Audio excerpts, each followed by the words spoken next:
G'day, I'm Stephen Page from Page Provan Family and Fertility Lawyers, and I'm talking today about 4 simple steps to financially survive a divorce. These are engaging 4 people to help you through the process. The first one is pretty obvious, and that is you engage a family lawyer. Now, there are any type and number of family lawyers. Anyone can hang up their shingle and say that they do family law.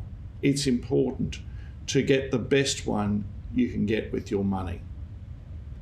And if you have the ability to get an accredited family law specialist like me, because the better you get, then the cheaper it will ultimately be, because you'll have the strategy and the tactics to work out how to get in and out as quickly as you possibly can. But family lawyer is not the be-all and end-all.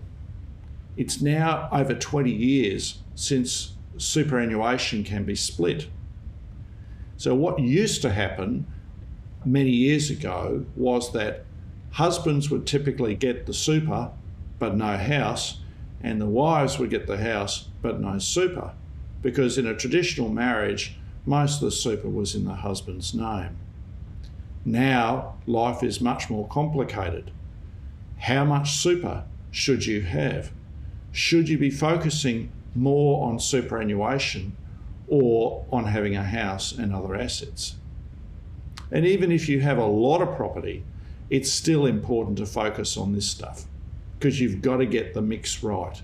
It's not just the percentage, it's not the cash payment, but it's having that mix right.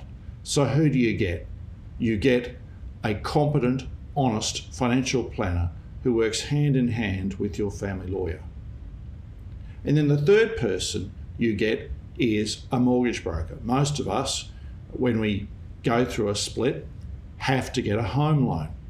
Now, you can go to the bank, and I've had clients do that, but there are so many products out there that you want to make sure that you don't pay too much, and you also do a reality check. Interest rates at the moment are very low. They're going to go up sooner or later. You want to make sure that you aren't set up to fail, that at some later stage, if and when interest rates go up, you'll survive that. So you talk to your mortgage broker about how much can I borrow, what's realistic, how much can I borrow that's not too much so that I can survive it.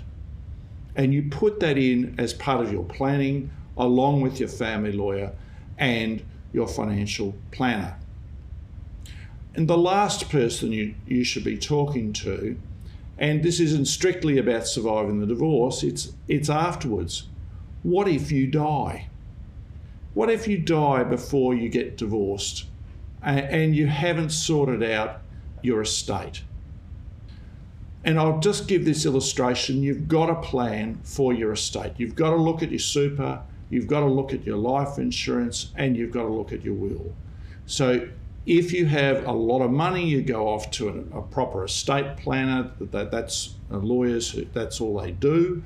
But in conjunction with your financial planner. If you don't have so much, you go to your financial planner, and you also talk to your family lawyer if your family lawyer does wills.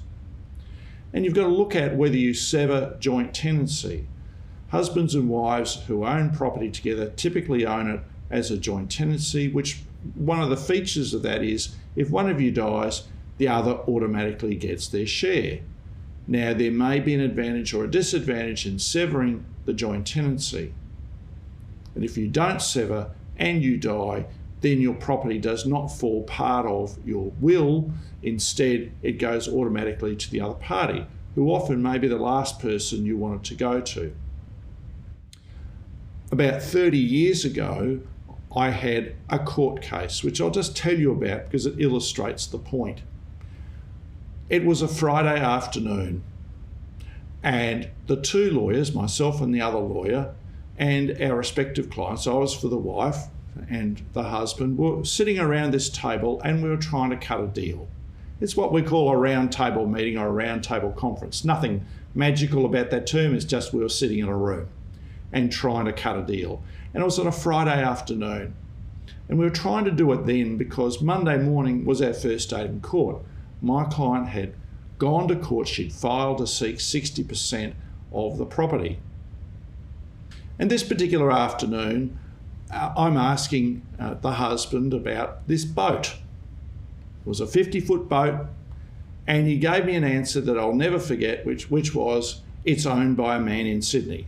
Now, I knew I was straight out of university and I was young and green, but this was a case of liar, liar, pants on fire.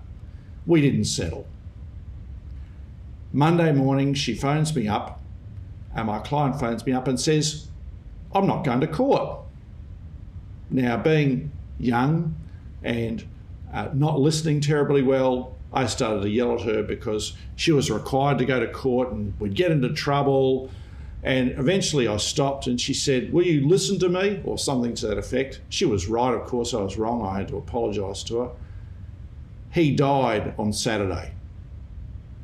And he was, the husband, a not very trusting man, and he carried his little attaché case with him everywhere, which included his personal papers, such as his will.